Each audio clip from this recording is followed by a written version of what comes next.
You're watching Fox 9 Morning News. We got Shayne Wells. She is checking out some exquisite homes this morning, giving us an inside peek. Good morning, Shayne. Good morning. It's a fun job and someone has to do it. We got to take you inside some of the featured homes on the Artisan Home Tour. This one is in a historic neighborhood, but it's actually a new build that fits right in with the neighborhood. This is the second level, obviously. Chip's walking you into the master bedroom. We'll take you through the main living area and the kitchen coming up after the break. We are stepping inside one of the Twin Cities' most exquisite new builds. Guessing this was probably not bought on a sale price, a good one. The homes are featured on the Artisan Home Tour, which runs through the 26th. Shayne Wells joins us from a new home tucked into seamlessly into an historic Minneapolis neighborhood. Good morning. Good morning. This is pretty amazing. So we're in the Lowry Hill neighborhood, Mount Curve Avenue.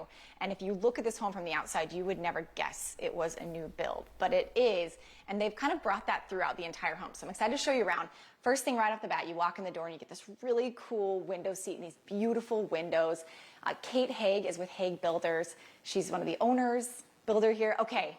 This is so exquisite and it feels very elegant in here. And I know that was the purpose, but talk about the process of building this and kind of fitting it into the neighborhood. Yeah, so the home is comprised of really substantial materials. It is made of stone, brick, timbers. It has a slate roof, copper flashing, copper gutter. So all of those things blend into the history of the neighborhood.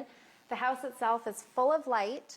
On the interiors, we've brought in a lot of millwork to keep the traditional feel of the historic Mount Curve neighborhood. The color palette is very subtle, which leads to kind of a very soothing, open feel. It is, and I like that you said it's open, but it's also, there's sections.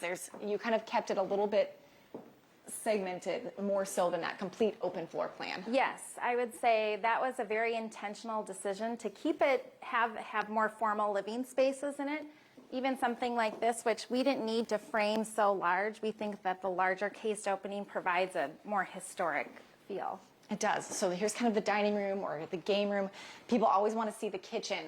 On the way there, though, you get kind of the, what would you call this? A pantry. A pantry. Or scullery, yeah. Pantry, of course. I don't have one of those. Okay, really cool look in the kitchen here. Walk us through some of the decisions here. Yeah, so this kitchen features a lot of beautiful features. For instance, this bench, a breakfast nook with a bench, and obviously the cafe curtains. We worked with Kelly Caruso regarding design on this home, and she did an exquisite job picking all of the finishes.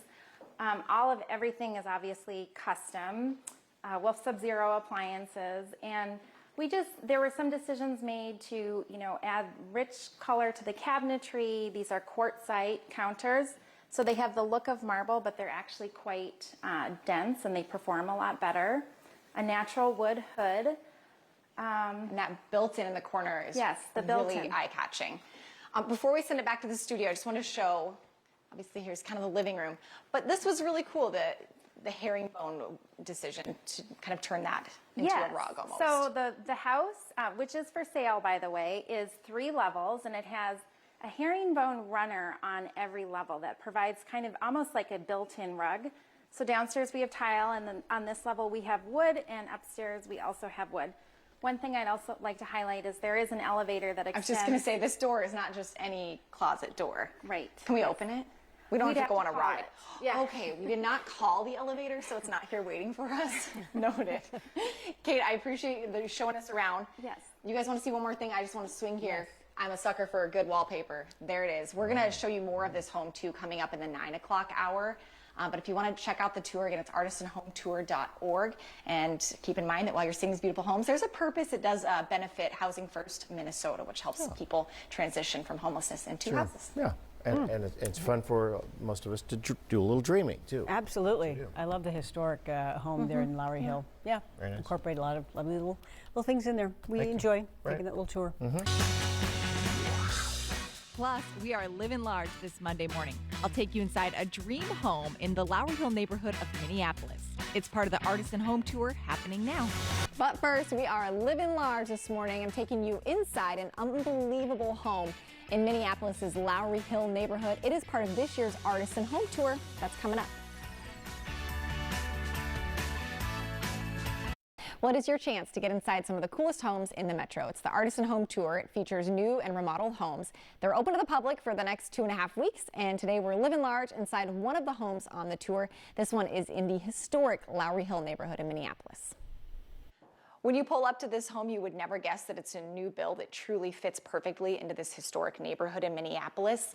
And the kitchen, it is outstanding. So of course we've got to start there. We have Kelly Caruso with Regarding Design with us this morning. Okay, walk us through some of the decisions here. I love the colors that are chosen. Thank you so much. We wanted to make sure that the inside matched the outside. So it's a very historical kitchen with organic materials such as quartzite, which is a hard-working natural stone for those that are afraid of marble, but some warm woods along with deep, rich, bold colors to really create an overall effect. But one of my most favorite spots is this little bistro table. Imagine having a baguette, some espresso, the cafe curtains. It really pulls it together. It's a very vertical house, and what we wanted to make sure that there were nooks and crannies and spaces to gather, but there was some separation. And so this space is a great example of a formal dining room with wainscoting and wallpaper where you can imagine a Saturday night dinner party. But this is great for Sunday afternoons, puzzles, books, family game night on a Friday night. And it blends seamlessly into a formal living room with a private office behind because, right, Shayne, we all need offices today. Check out the light fixture over the foyer, the main foyer there. And as you come down the hallway on the second floor, the floors, it's the herringbone, so it makes it like a rug without having a runner. You pass the elevator. Yep, there is an elevator because you got to get up and down 3 floors and into the beautiful owner's suite.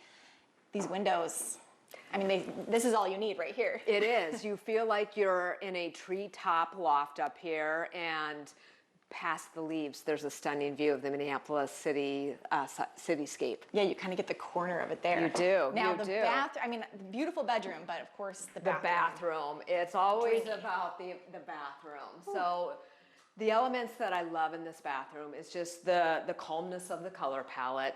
You've got separate vanities so that there's some elbow room when you're getting ready in the morning.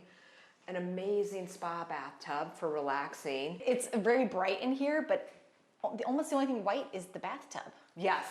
Yes, all these it different goes back light neutral to tones. the light neutral, the creaminess of it to really create that sense of zen.